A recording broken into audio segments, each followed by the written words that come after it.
ನಮಸ್ಕಾರ ವೀಕ್ಷಕರೇ, labours power Kannada ನ್ಯೂಸ್ಗೆ ಸ್ವಾಗತ. ನಾನು ವಿಜಯಲಕ್ಷ್ಮಿ. ಮತ್ತಷ್ಟು ಸುದ್ದಿಗಾಗಿ ನೋಡ್ತಾ ಇರಿ labours power Kannada news. Like ಮಾಡಿ, ಸಬ್ಸ್ಕ್ರೈಬ್ ಮಾಡಿ, ಶೇರ್ ಮಾಡುವುದು ಮರೆಯಬೇಡಿ. ಹಜ್ಮಾನ್ ಏನ್ ಮಾಡ್ತೀವಿ ಅದು 1 ತಿಂಗಳು ಮಾತ್ರ ಬಳಕೆ ಆಗುತ್ತೆ. 11 ತಿಂಗಳು ಅಲ್ಲಿ ಕಂಪ್ಯೂಟರ್ ಟ್ರೈನಿಂಗ್ ಇರ್ಬೋದು, ಸ್ಕಿಲ್ ಟ್ರೈನಿಂಗ್ ಇರ್ಬೋದು, IAS IPS UPS ಟ್ರೈನಿಂಗ್ ಇರ್ಬೋದು, ಅದಕ್ಕೆಲ್ಲ ಬಳ್ಕೊಂಡು ಮಕ್ಕಳು ಮಲ್ಟಿಪರ್ಪಸ್ ಹಾಲ್ ಆಗಿ ಅದನ್ನು ಮಾಡಿಬಿಟ್ಟು ಇಡೀ ವರ್ಷ ಆ ಹಾಲನ್ನು ಬಳಕೆ ಮಾಡೋಂಥ ರೀತಿಯಲ್ಲಿ ನಾವು ಎಲ್ಲ ಕಾರ್ಯಕ್ರಮಗಳು ಮಾಡ್ತೀವಿ. 10 ಸಮಯ ಬಿಟ್ಟು ಬೇರೆ ಸಮಯದಲ್ಲಿ it should become A place where for the all this training purpose. ಅದರಿಂದ ಸಾಕಷ್ಟು ಶಾದಿ ಮಹಲ್ ಬಗ್ಗೆ ಚರ್ಚೆ ಮಾಡಬೇಕು. ಅಲ್ಲ ಶಾದಿ ಮಹಲ್ ಯಾಕಂದ್ರೆ ಟೈಮ್ ಟು ಟೈಮ್ ಬುಕ್ಕಿಂಗ್ ಆಗ್ತಾ ಇರುತ್ತೆ. ಯಾವ ಬುಕ್ಕಿಂಗ್ ಆಗೋದಿಲ್ಲ ಅಂತ ಸಮಯದಲ್ಲಿ ಏನೋ ಒಂದು ಕಾರ್ಯಕ್ರಮ ಮಾಡಿದ್ರೆ ಮತ್ತೆ ಚಿಂತೆ ಮಾಡ್ತೀವಿ. ಇನ್ನೊಂದು ಈ ತಮ್ಮದೇ ಬಹುಶಃ proposal regional wise work offices ಆಗಬೇಕಂತ ಚಿಂತನೆ ನಡೆದ ಸುದ್ದಿ ಅದು. ಈಗಾಗಲೇ ನಾನು work board chairman Ali Hussain ಅವರು ಡಿಸ್ಕಸ್ ಕೂಡ ಮಾಡಿದೆ. ಸರ್ಕಾರ ಹಂತದಲ್ಲೂ ಕೂಡ ಮಾಡ್ತೀವಿ.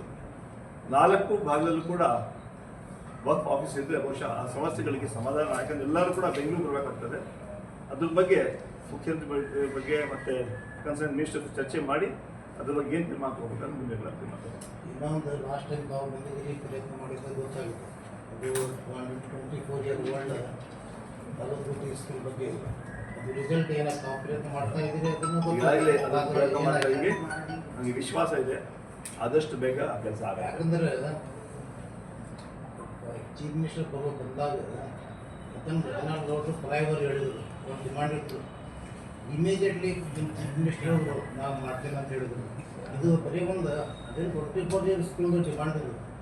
ಅದು ಮಾಡ್ಲಿಕ್ಕೆ ಸಾಧ್ಯ ಆಗಿಲ್ಲ. ನಿಮಗೆ ಅವ್ರು CM ಯತ್ನಾಳ್ ಮಾತು ಕೇಳಿ immediately fraction of second reply ಕೊಟ್ಟು ಫ್ಲೈಓವರ್ ನಾವು ಮಾಡ್ತೇವೆ.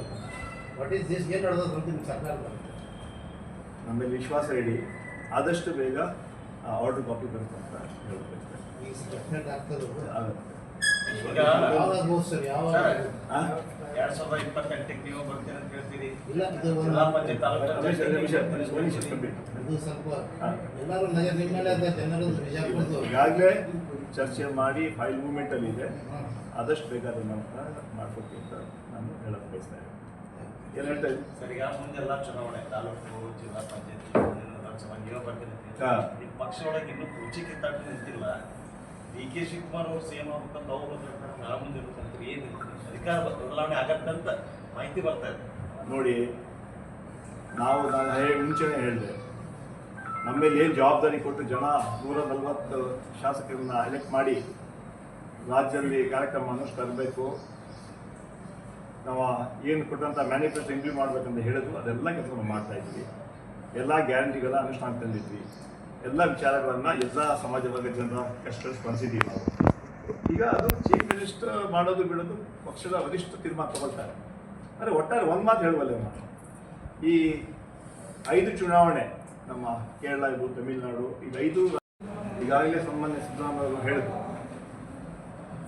ನಮ್ಮ ವಿ ಆರ್ 25% ಕಡಿಮೆ ಆಸ್ ಪರ್ ದ ಗೈಡ್ಲೈನ್ಸ್ ನಾವು ಮಾಡಿದ್ದೀವಿ.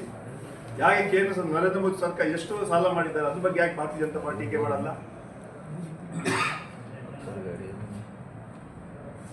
ಅದ್ರ ಬಗ್ಗೆ ಯಾಕೆ ಚರ್ಚೆ ಮಾಡ್ತಾ ಇಲ್ಲ? ಯಾವುದೇ ರಾಜ್ಯ ಅಭಿವೃದ್ಧಿ ಆಗಬೇಕಂದ್ರೆ ಡೆಫಿನೆಟ್ಲಿ ಕೆಲವು ಟೈಮಲ್ಲಿ ಸಾಲ ಮಾಡಬೇಕಾಗ್ತದೆ. ಬಟ್ ಇನ್ ದ ಲಿಮಿಟ್ಸ್, ಆ ಲಿಮಿಟ್ ಅನ್ನು ನಮ್ಮ ಸರ್ಕಾರ ಕ್ರಾಸ್ ಮಾಡಿಲ್ಲ. ಆ ಬಗ್ಗೆ ನಿಮಗೂ ಮಾಹಿತಿ ಕೊಟ್ಟಿದ್ದಾರೆ. ಬಹುಶಃ ಬಜೆಟ್ ಬುಕ್ಕಲ್ಲೂ ಕೂಡ ಅದನ್ನು ಮೆನ್ಷನ್ ಮಾಡಿದ್ದಾರೆ. ಅದರಿಂದ ಕೇವಲ ರಾಜಕೀಯಕ್ಕೋಸ್ಕರ ರಾಜಕೀಯ ಮಾಡ್ತಾರೆ ಬಿಜೆಪಿ ಬಿಟ್ಟು ಅದು ಅಭಿವೃದ್ಧಿ ಬಗ್ಗೆ ಮಾತಾಡ್ತಾ ಇಲ್ಲ. ಇಷ್ಟು ಕಾರ್ಯಕ್ರಮಗಳು ನಾವು ಕೊಟ್ಟಿದ್ದೀವಿ, ಹೌದು ಮಾಡಬೇಕಾಗ್ತದೆ. ಯಾಕಂದ್ರೆ ಆದರೆ ಆ ಲಿಮಿಟಲ್ಲಿ ಇಟ್ಕೊಂಡು ನಮ್ಮ ಫೈನಾನ್ಷಿಯಲ್ ರೆಸ್ಪಾನ್ಸಿಬಿಲಿಟಿ ಗ್ಯಾಪ್ ಮಾಡಿಕೊಂಡು ನಮ್ಮನ್ನು ಸಿದ್ದರಾಮಯ್ಯ ಒಳ್ಳೆ ಬಜೆಟ್ ಕೊಟ್ಟಿದ್ದಾರೆ. ಅದ್ರ ಬಗ್ಗೆ ಚರ್ಚೆ ಆಗ್ತಾ ಇದೆ. ಆ ಕೆಲವು ಗ್ಯಾರಂಟಿಗಳಿಗೆ ಬಳಕೆ ಮಾಡಿದಂಥ ಮಾಹಿತಿ ಕೂಡ ಇರ್ತಾ ಇದೆ. ಅದನ್ನ ಸನ್ಮಾನ್ಯ ಮುಖ್ಯಮಂತ್ರಿ ಗಮನಕ್ಕೂ ತಂದಿದ್ದಾರೆ. ಯಾವ ರೀತಿ ಮುಂದೆ ಸರಿ ಮಾಡಬೇಕು ಅಂತ ಮಾಡ್ತಾರೆ. ಇಲ್ಲ, ಒಪ್ಕೊಳ್ಳೋದಲ್ಲ, ಅದು ಬಳುಗಡೆ ಮಾಡ್ಕೊಂಡ ಇವಾಗ ನಾವು ಒಪ್ಕೊಳ್ತಾ ಇಲ್ಲ. ಗ್ಯಾರಂಟಿಗಳಲ್ಲಿ ಎಲ್ಲ ಸಮಾಜದವರೆಗೂ ಕಾರ್ಯಕ್ರಮ ಹೋಗಿರುತ್ತೆ. ನಾನು ಅದನ್ನ ಬಳಸ್ಕೊಂಡು ಅಂತ ಹೇಳೋ ಮಾತನ್ನು ಹೇಳೋದೇ ಇಲ್ಲ. ಆದರೆ ಗ್ಯಾರಂಟಿಗಳಲ್ಲಿ ಎಲ್ಲರೂ ಕೂಡ ಆ ಗ್ಯಾರಂಟಿಯಲ್ಲಿ ಬಂದ್ಬಿಡ್ತಾರೆ. ಅದರಲ್ಲಿ ಯಾವುದೇ ಒಂದು ಡಿವಿಷನ್ ಇರೋದಿಲ್ಲ. ಅದರಿಂದ ಆದರೆ ಯಾವುದೇ ಕಾರಣಕ್ಕೆ SC ಹಣವನ್ನು ದುರ್ಬಳಕೆ ನಾವು ಮಾಡ್ತೀವಿ. ಸರ್, ಈಗ ನೀವು ಪೆಟ್ರೋಲ್ 55 ರೂಪಾಯಿ ಇತ್ತು, ಈಗ 100 ರೂಪಾಯಿ ಅಂತ ಹೇಳಿದ್ರು. ಈಗ ನಿಮ್ಮ ಸಂಬಳ ಹೆಚ್ಚಾಗಿಲ್ಲ ಇನ್ನು ಅಷ್ಟೇ ಐತೆ. ಯಾವುದು ನಿಮ್ಮ ವಿಧಾನ ಪರಿಷತ್ ಸದಸ್ಯರದ್ದು ಹಾ. ಗೌರವ ಭತ್ಯೆ ಅಷ್ಟೇ ಇದೆ, ಮೊದಲು ಇದ್ದಷ್ಟೇ ಇತ್ತು, ಈಗ ಹೆಚ್ಚಾಗಿದೆ. ಅಲ್ಲ ಅಲ್ಲ ಅದು ಹಂತವಾಗಿ ಮಾಡಬೇಕು. ಅಲ್ಲ ನಾವು ಯಾರು ಈಗ ಬ್ಯಾಂಕ್ ಒಮ್ಮೆ ಟೀಕೆ ಮಾಡ್ತಾರೆ ಅಲ್ಲ, ಬೆಲೆ ಏರಿಕೆ ಆವಾಗ ಡಾಲರ್ ಇದು ಪೆಟ್ರೋಲ್ ಕೂಡ ಕಡಿಮೆ ಇದ್ರು ಕೂಡ ಜಾಸ್ತಿ ಇದ್ರು ಕೂಡ ನಾವು ಸಬ್ಸಿಡಿ ಕೊಟ್ಟು ಕಡಿಮೆ ಮಾಡಿದ್ವಿ. ಇವಾಗ ಕಡಿಮೆ ಇದ್ರು ಕೂಡ ಅಷ್ಟೇ ಅದನ್ನ ಕಡಿಮೆ ತರಂತ ಕೆಲಸ ಮಾಡಲೇ ಇಲ್ಲ. ಅದಕ್ಕೆ ನಾವು ಟೀಕೆ ಮಾಡ್ತಾ ಇರೋದು. ಅಲ್ಲ, ಸಬ್ಸಿಡಿ ಎಷ್ಟು ಕೊಟ್ಟಿದ್ದಾರೆ? ಅಲ್ಲ ಆವಾಗ ಸಬ್ಸಿಡಿ ಕೊಟ್ಟು ನಾವು ಕಡಿಮೆ ಮಾಡ್ತಾ ಇದ್ವಿ, 55 ರೂಪಾಯಿ ಕೊಡ್ತಾ ಇದ್ವಿ. ಅವಾಗ ಕ್ರೂಡ್ ಆಯಿಲ್ ಬೆಲೆ ಜಾಸ್ತಿ ಇತ್ತು. ಇವಾಗ ಕಡಿಮೆ ಆದ್ರೂ ಕೂಡ ಇವರು ಅದನ್ನ ರೇಟ್ ಕಡಿಮೆ ಮಾಡಿಲ್ಲ, ಅಷ್ಟೇ ಇಟ್ಕೊಂಡು ನಮ್ಮ ಒಂದು ಕಾರ್ಯಕ್ರಮ ಇತ್ತು. ಅದೇ ರೀತಿ ಇಲ್ಲಿ ಬಂದು DCC ಆಫೀಸ್ ವಿಸಿಟ್ ಮಾಡೋಂಥ ಒಂದು ಪ್ರೋಗ್ರಾಮ್ ಇತ್ತು ಮತ್ತು ಪತ್ರಿಕಾಗೋಷ್ಠಿ. ಆದರೆ ಜಿಲ್ಲಾಧ್ಯಕ್ಷರು ಮುಖಂಡರು ಹೇಳಿದ್ರು 11 ಗಂಟೆಗೆ ಒಂದು ಕಾರ್ಯಾಗಾರ ಇದೆ, ಅದರಿಂದ ಎಲ್ಲ ಕಾರ್ಯಕ್ರಮ ಹೋಗಬೇಕು. 11 ಗಂಟೆಗೆ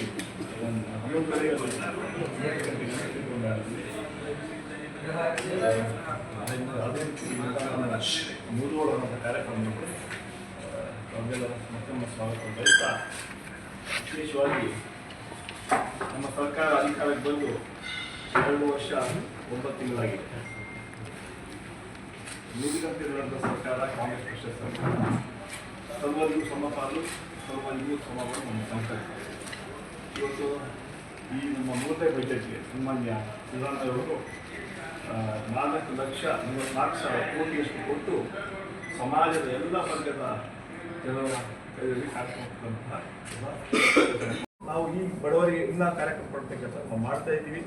ಅದೇ ರೀತಿ ನಮ್ಮ ಗೃಹಲಕ್ಷ್ಮಿ ಇರ್ಬೋದು, ಐದು ಗ್ಯಾರಂಟಿಗಳಲ್ಲಿ ಶಕ್ತಿ ಇರ್ಬೋದು, ಅನ್ನಭಾಗ್ಯ, ಶಕ್ತಿ ಕಾರ್ಯಕ್ರಮ ಇತಿಹಾಸ 637 ಕೋಟಿಯಷ್ಟು ಮಹಿಳೆಯರು ಉಚಿತವಾಗಿ ಪ್ರಾರಂಭ ಮಾಡಿದ್ದಾರೆ. ದೊಡ್ಡ ಒಂದು ಕಾರ್ಯಕ್ರಮ. ಇಡೀ ಪ್ರಪಂಚದಲ್ಲಿ ಎಷ್ಟು ದೊಡ್ಡ ಕಾರ್ಯಕ್ರಮ ಇದು. ಮಹಿಳಾ ಸಮೀಕರಣ ಏನು ಹೇಳ್ತೀವಿ ನಾವು, ಆ ಹಿನ್ನೆಲೆಯಲ್ಲಿ ಮಹಿಳೆ ದೃಷ್ಟಿ ಬರುವ ಕೆಲಸ ನಮ್ಮ ಕಾರ್ಯಕ್ರಮ. ಈ ಗ್ಯಾರಂಟಿಗಳ ಮೂಲಕ ಜನರಿಗೆ ಏನು ನಾವು ಮಾತು ಕೊಟ್ಟಿದ್ವಿ, ವಾಗ್ದಾನ ಮಾಡಿದ್ವಿ, ನೋಡುವಂತೆ ನಾವು ನಡೆದಿದ್ವಿ.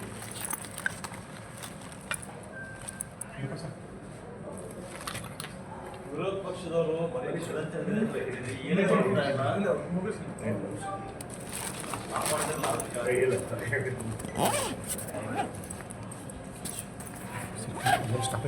ಈಗ ಇವತ್ತು ಭಾರತೀಯ ಜನತಾ ಪಾರ್ಟಿ ಬಗ್ಗೆ ಹೇಳಿದ್ರೆ ಇವತ್ತೊಮ್ಮೆ ಟೀಕೆ ಮಾಡ್ತಾರೆ. ಅವ್ರ ಸರ್ಕಾರ ಒಂದು 12 ವರ್ಷ ಆದ್ರೂ ಕೂಡ ಕೊಟ್ಟಂತಹ ಮಾತುಗಳನ್ನ ಉಟ್ಕೊಂಡಿಲ್ಲ. ತಮ್ಮ ಮೂಲಕ ನಾನು ಹೇಳ್ಬೇಕಂತ ಹೇಳಿದ್ರೆ, ನಾವು ಹೌದು ನಾವು ಬಹಳ ಧೈರ್ಯ ಅಂತ ಹೇಳ್ತಾ ಇದ್ದೀವಿ, ನಾವು ದುಡಿದಂತೆ ನಡೆದೀವಿ ಅಂತ. ಅದೇ ರೀತಿ ಮಾತಿಗೆ ತಪ್ಪಿದ ಬಿಜೆಪಿ ಕೇಂದ್ರ ಸರ್ಕಾರ 12 ವರ್ಷ ಆಯ್ತು.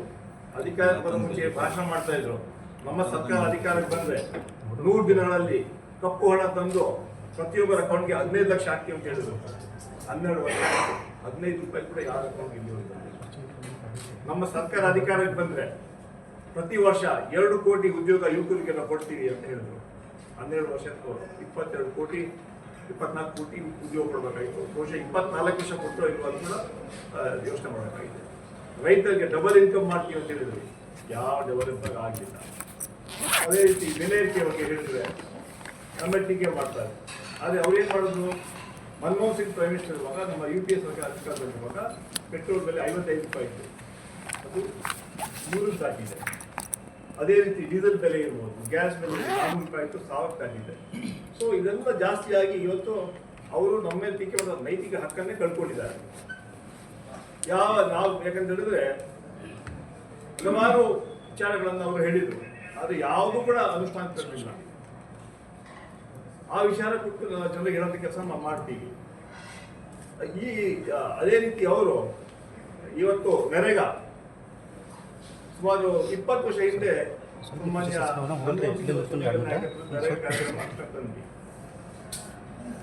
ಇತ್ತೀಚೆಗೆ ಒಂದು ಹೊಸ ಕಾಯ್ದೆ ತೆಗೆದು ಅದನ್ನ ಬದಲಾವಣೆ ಮಾಡಿದ್ರು. ಇವ್ರು ನಮ್ಮ ಟೀಕೆ ಮಾಡಿಬಿಟ್ಟು ವಂಶ ಪರಂಪರೆ ಅಂತ ಮಾತನ್ನ ಹೇಳಿ ಜವಾಹರ್ಲಾಲ್ ನೆಹರು ಹೆಸರನ್ನ ಕಾರ್ಯಕ್ರಮದ ಹೆಸರನ್ನು ತೆಗೆದ್ರು, ಇಂದಿರಾ ಗಾಂಧಿ ಹೆಸರುಗಳನ್ನ ಕಾರ್ಯಕ್ರಮವನ್ನು ತೆಗೆದ್ರು, ರಾಜೀವ್ ಗಾಂಧಿಯವರ ಹೆಸರುಗಳ ಕಾರ್ಯಕ್ರಮ ತೆಗೆದ್ರು, ಕೊನೆಗೆ ಮಹಾತ್ಮ ಗಾಂಧಿಯ ಹೆಸರುಗಳು ತೆಗೆದ್ರು. ನಾಥುರಾಮ್ ಗೋಡ್ಸೆ ಅವರು ಮಹಾತ್ಮ ಗಾಂಧಿಯವರು ಕೊಂದ್ರು, ಆದರೆ ಭಾರತೀಯ ಜನತಾ ಪಾರ್ಟಿಯವರು ಮಹಾತ್ಮ ಗಾಂಧಿ ಚಿಂತನೆಗಳನ್ನ ಆ ವಿಚಾರಧಾರೆಗಳನ್ನು ಕೊಂದಿದ್ದಾರೆ. ನಾವು ನೇರವರ್ತಿಗೆ ಮಾಡಬೇಕು. ಆ ಹಿನ್ನೆಲೆಯಲ್ಲಿ ಜನ ಆಕ್ರೋಶ ಮತ್ತೆ ನರೇಗಾ ಸಂಗ್ರಾಮ ಕಾರ್ಯಕ್ರಮ ಹೋರಾಟಿಗಾಗಿ ನಾವು ಇಡೀ ರಾಜ್ಯದಂತ ಹೋರಾಟ ಹಮ್ಮಿಕೊಂಡಿದ್ದೀವಿ. ಈ ದೇಶದಂತ ಇವತ್ತು ಈಗಾಗಲೇ AICC ಅಧ್ಯಕ್ಷ ಮಾರ್ಗದರ್ಶನ ರಾಹುಲ್ ಗಾಂಧಿ ಅವರ ನಾಯಕತ್ವದಲ್ಲಿ ನಾವು ಈ ದೇಶದಲ್ಲಿ ಹೋರಾಟ ಮಾಡ್ತಾ ಇದ್ದೀವಿ. ಮತ್ತೆ ವಾಪಸ್ ನರೇಗಾನ ವಾಪಸ್ ತರುವಂತ ಕೆಲಸ ಮಾಡಬೇಕು. ಆ ಹಿನ್ನೆಲೆಯಲ್ಲಿ ನಾವು ಹೋರಾಟ ಮಾಡ್ಕೊಂಡು ಬಂದಿದ್ದೀವಿ. ಆ ಹಿನ್ನೆಲೆ ಯಾಕಂದ್ರೆ ಮತ್ತೆ ಈ ಕಾಯ್ದೆಯನ್ನು ವಾಪಸ್ ತರುವಂತ ರೀತಿಯಲ್ಲಿ ನಾವು ಹೋರಾಟ ಮಾಡ್ತೀವಿ. ಯಾಕಂತ ಹೇಳಿದ್ರೆ ಇವತ್ತು ಕೇಳ್ತಾರೆ, ಇವತ್ತು ನಾನು ಹೇಳಿದೆ ಒಂದು ಸಭೆಯಲ್ಲಿ 12 ವರ್ಷ ಆದ್ಮೇಲೆ ನರೇಂದ್ರ ಮೋದಿ ಅವ್ರಿಗೆ ಗೊತ್ತಾಯ್ತಾ ಪ್ರೈಮ್ ಮಿನಿಸ್ಟರ್ಗೆ ಈ ಕಾರ್ಯಕ್ರಮ ಸರಿ ಇಲ್ಲ ಅಂತ. ಜ್ಞಾನೋದಯ ಯಾವಾಗ ಆಯ್ತಾ? ಅಲ್ಲಿವರೆಗೂ ಗೊತ್ತಿರ್ಲಿಲ್ವಾ ಇದರ ಸಮಸ್ಯೆಗಳಿದೆ ಅಂತ. ಬೇಕಂತಾನೆ ಮಹಾತ್ಮ ಗಾಂಧಿ ಬಗ್ಗೆ, ಬಹುಶಃ ಬಾಬಾ ಸಾಹೇಬ್ ಅಂಬೇಡ್ಕರ್ ಬಗ್ಗೆ, ಚಿಂತನೆಗಳ ಬಗ್ಗೆ ಅವರಿಗೆ ವಿಶ್ವಾಸ ಬಿಜೆಪಿ ಅವರಿಗೆ ಇಲ್ಲ. ಅದರಿಂದ ಮಹಾತ್ಮ ಗಾಂಧಿ ಅಷ್ಟು ಕೂಡ ಬದಲಾವಣೆ ಮಾಡಿದ್ದಾರೆ. ಇದೊಂದು ದುರಂತ, ಒಂದು ದುರ್ದೈವ ಅಂತ ಹೇಳ್ತಾರೆ. ಯಾವ ಮಹಾತ್ಮ ದೇಶಕ್ಕೆ ಸ್ವಾತಂತ್ರ್ಯ ತಂದುಕೊಟ್ರು ಅವರ ಹೆಸರನ್ನ ಒಯ್ಯುವಂತಹ ದೊಡ್ಡ ಷಡ್ಯಂತ್ರ ಭಾರತೀಯ ಜನತಾ ಪಾರ್ಟಿ ಕೇಂದ್ರ ಸರ್ಕಾರ ಮತ್ತು ಪಕ್ಷ ಮಾಡ್ತಾ ಇದೆ. ಆ ಹಿನ್ನೆಲೆಯಲ್ಲಿ ಅದೇ ಇವತ್ತು ನಾನು ಹೇಳಿದೆ ಸಭೆಯಲ್ಲಿ, ಇವತ್ತು ಭಾರತೀಯ ಜನತಾ ಪಾರ್ಟಿಯವರಿಗೆ ಮಹಾತ್ಮ ಗಾಂಧಿಯವರ ಪ್ರತಿಮೆ ಮುಂದೆ ಹೋರಾಟ ಮಾಡುವಂತಹ ನೈತಿಕತೆ ಕಳ್ಕೊಂಡಿದ್ದಾರೆ. ಯಾಕಂದ್ರೆ ಅವರ ಹೆಸರು ಕೂಡ ಬದಲಾವಣೆ ಮಾಡುವಂತಹ ದೊಡ್ಡ ಒಂದು ಕುತಂತ್ರ ಮಾಡಿದ್ದಾರೆ. ಆ ವಿಚಾರವಾಗಿ ನಾವು ಹೋರಾಟ ಮಾಡ್ತೀವಿ. ಅವತ್ತು ಏನ್ ಕಾರ್ಯಕ್ರಮವನ್ನು ಸಂಪೂರ್ಣ ಬದಲಾವಣೆ ಮಾಡಿ ಆ ಭಾಗದ ವಿಶೇಷವಾಗಿ ಗ್ರಾಮೀಣ ಭಾಗದ ಜನರಿಗೆ ಏನು ನೆರೆ ಕಾರ್ಯಕ್ರಮದಲ್ಲಿ ಸಾಕಷ್ಟು ಸಹಾಯ ಆಗ್ತಾ ಇತ್ತು, ಅದನ್ನ ತಡೆ ಮಾಡುವಂತ ಕೆಲಸ ಈ ಬಿಜೆಪಿ ಮಾಡಿದೆ ಅಂತ ಮಾತನ್ನು ಹೇಳ್ತಾ ಇವತ್ತು ಅದರ ವಿರುದ್ಧ ಕೂಡ ನಾವು ಹೇಳುವಂತ ಕೆಲಸ ಮಾಡ್ತೀವಿ. ಮುಂಬರುವಂತಹ ತಾಲೂಕ್ ಪಂಚಾಯತ್, ಜಿಲ್ಲಾ ಪಂಚಾಯತ್ ಚುನಾವಣೆ, ಗ್ರಾಮ ಪಂಚಾಯತ್ ಬಹುಶಃ ಮೇ ಅಲ್ಲಿ ಆಗುವಂತ ಸಾಧ್ಯತೆ ಇದೆ. ಅದಕ್ಕೆಲ್ಲ ಪಕ್ಷ ತಯಾರಿ ಆಗ್ತಾ ಇದೆ. ಈ ಚುನಾವಣೆಯಲ್ಲಿ ನಮ್ಮ ಸರ್ಕಾರದ ಸಾಧನೆ ಹಾಗೂ ಭಾರತೀಯ ಜನತಾ ಪಾರ್ಟಿಯ ವೈಫಲ್ಯಗಳನ್ನು ಜನರಿಗೆ ಹೇಳುವಂತ ಕೆಲಸ ನಾವು ಮಾಡ್ತೀವಿ. ಈ ಚುನಾವಣೆಯಲ್ಲಿ ನಮ್ಮ ಸರ್ಕಾರದ ಸಾಧನೆಗಳು, 5 ಗ್ಯಾರಂಟಿಗಳು ನಮ್ಮ ಗೆಲುವಿಗೆ ಶ್ರೀರಕ್ಷೆ ಆಗಲಿದೆ ಅಂತ ವಿಶ್ವಾಸವನ್ನು ವ್ಯಕ್ತಪಡ್ತಾ ನಮ್ಮ ಪಕ್ಷ ಅಧಿಕಾರಕ್ಕೆ ಬಂದ ನಂತರ ಪ್ರಾಮಾಣಿಕವಾಗಿ ದುಡಿದಂತೆ ನಡೆದಿದ್ದೀವಿ, ಗೆದ್ದಿದ್ದೀವಿ ಅಂತ ಬೀಗಲ್ಲ. ಅದು ನಮ್ರತೆಯಿಂದ ಜನ ಕೊಟ್ಟಂತ ಇದು ಆಶೀರ್ವಾದ ಏನಿದೆ, ಜನಪರ ಕೆಲಸ ನಾವು ಮಾಡ್ತಾ ಇದ್ದೀವಿ. ಈಗಾಗಲೇ ಸುಮಾರು 2 ವರ್ಷ 9 ತಿಂಗಳಾಗಿದೆ. ಮಿಕ್ಕಿದ 2 ವರ್ಷ ಮತ್ತೆ ನಾವು ಮಾಡ್ತೀವಿ. ನಮ್ಮ ಕಾರ್ಯಕ್ರಮಗಳು ಮೆಚ್ಚಿದ್ದಾರೆ. ಅದಕ್ಕೆ 3 ಬೈ ಎಲೆಕ್ಷನ್ ಕೂಡ ಕಾಂಗ್ರೆಸ್ ಪಕ್ಷಕ್ಕೆ ಜನ ಆಶೀರ್ವಾದ ಮಾಡಿ ಗೆಲ್ಲಿಸಿದ್ದಾರೆ.